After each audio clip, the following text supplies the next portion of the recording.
Hello everybody, मैं हूं doctor Shikha Mukhija, senior IVF consultant and centre head Indira IVF Gorakhpur. आज हम लोग बात करेंगे एक बहुत ही इम्पोर्टेंट विषय के बारे में। आईवीएफ यानी टेस्ट ट्यूब बेबी टेक्निक में कितना खर्चा आता है। लेकिन ये बात करने से पहले मैं थोड़ा सा पहले अपना इंट्रोडक्शन देना चाहती हूँ। मैंने अपना एमडी 2008 में पास किया है और शुरू से ही मेरी जो रुचि है वो इनफर्टिलिटी और आईवीएफ की फील्ड में थी और इससे रिलेटेड मैंने बहुत सारी ट्रेनिंग्स की, एआरटी का फेलोशिप किया और मैं लगभग अब 8 साल से इनफर्टिलिटी यानी निसंतानता की फील्ड में काम कर रही हूँ। थोड़ा सा मैं आपको इंदिरा आईवीएफ के बारे में भी इंट्रोडक्शन दे देती हूँ। इंदिरा आईवीएफ इंडिया की सबसे बड़ी इनफर्टिलिटी चेन है। हमारे 100 से भी ज्यादा सेंटर्स हैं इंडिया में। लगभग 40 साल से इंदिरा आईवीएफ इनफर्टिलिटी यानी निसंतानता की फील्ड में काम कर रहा है। बहुत से ऐसे कपल्स जो कि पूरी तरह निराश हो चुके थे, बच्चा पाने की आस पूरी तरह से छोड़ चुके थे, उनके घरों में भी हम संतान का दिया जलाने में सफल हुए हैं। और अभी रिसेंटली हम लोगों ने 85,000 सफल आईवीएफ प्रेगनेंसीज का landmark all over India cross किया है। तो ये तो हुआ इंदिरा आईवीएफ के बारे में। अब आईवीएफ, पहली बात तो ये कि आईवीएफ कौन कौन से कपल्स करा सकते हैं।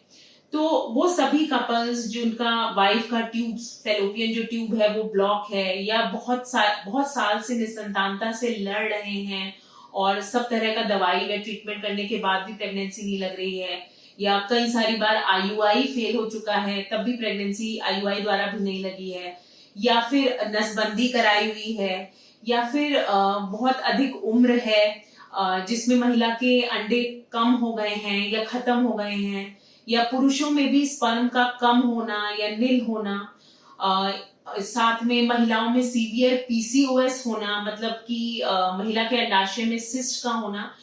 इन सभी चीजों में, इन सभी बातों में नॉर्मल तरह से प्रेगनेंसी नहीं लग पाती है और आईवीएफ का सहारा लेना पड़ सकता है।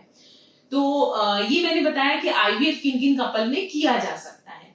अब आईवीएफ करते कैसे? देखिए, आईवीएफ में महिला को पीरियड के सेकेंड डे पे हॉस्पिटल में बुलाया जाता है और अल्ट्रासाउंड करने के बाद उनके कुछ इंजेक्शंस शुरू किए जाते हैं। ये इंजेक्शंस लगभग 10 से 12 दिन लगाए जाते हैं और बीच बीच में अल्ट्रासाउंड व ब्लड टेस्ट के द्वारा मॉनिटरिंग की जाती है। जब हमारे हिसाब से महिला के एग्स मैच्योर हो जाते हैं तब हम उन्हें 5-7 मिनट के लिए बेहोश करके एग्स को एक नीडल के द्वारा निकाल लेते हैं। इन एग्स को पुरुष के स्पर्म से इक्सी विधि के द्वारा जो है फर्टिलाइज करते हैं। अपनी एम्ब्रियोलॉजी लैब में एम्ब्रियो बनाते हैं, इसको 4-5 दिन तक ग्रो करते हैं और फाइनली जो हमारा ब्लास्टोसिस्ट यानी 5वें दिन का एम्ब्रियो बनता है उसे महिला की बच्चेदानी यानी यूट्रस में ट्रांसफर कर देते हैं। तो ये तो हो गई हमारी आईवीएफ की टेक्निक। अब सबसे इंपॉर्टेंट, सबसे पर्टिनेंट क्वेश्चन कि इसमें खर्चा कितना आता है, क्योंकि सबसे पहले जो भी पेशेंट हमारे पास आता है वो पहली बात यही पूछ रहा होता है कि भाई खर्चा कितना लगेगा, क्योंकि ये ऑफ कोर्स बहुत इंपॉर्टेंट विषय है। तो मैं ये बताना चाहूंगी कि शुरुआत में जब भी कोई कपल हमारे यहाँ आता है तो शुरू में हम कुछ शुरुआती उनकी जांचें करते हैं जिनमें लगभग 5-6 हजार रुपए का खर्चा आता है। जब जांचें हो जाती हैं तो हम उनका एक प्लान डिसाइड करते हैं।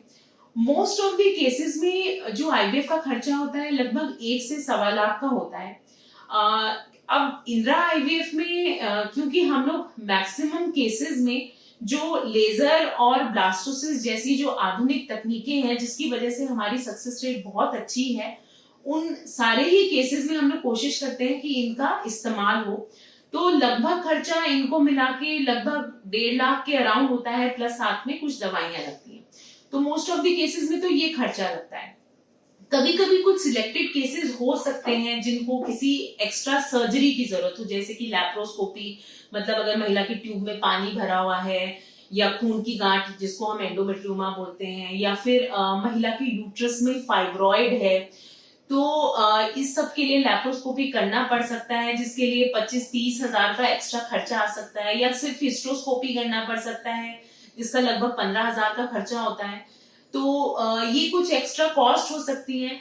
प्लस कुछ बहुत ही स्पेशल सिलेक्टेड केसेस में जब महिला की उम्र बहुत ज्यादा है या फिर जो पेशेंट है उनके परिवार में कोई अनुवांशिक या जेनेटिक बीमारी चली आ रही है, तो ऐसे में जो पेशेंट का जो एम्ब्रियो बनता है उसकी हम लोग जेनेटिक टेस्टिंग भी करते हैं, जिसको हम लोग पीजीटीए बोलते हैं।